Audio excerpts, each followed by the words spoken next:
Hey, Tim. Oh, hey, Carl, what's going on? What? Why is my stuff in the vending machine? Oh, I don't know. Yes, you do. You're friends with the lunch ladies. Who, Bertha? Yeah. Ooh, 85 cents for an iPod, all right. This isn't fair. I'm not paying for my own stuff. What do I want? Ooh, a stapler. No. That's my stapler. You can't have it. I don't think so. I just bought it. All right, give it back. It's mine. Ooh, I love the stapler. Fine. Wait, where's my wallet? Oh, there it is. 126. Well, I don't have any change. Do you... Here you go.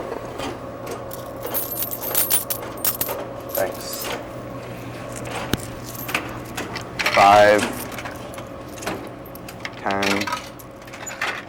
15, 20, 30, 35.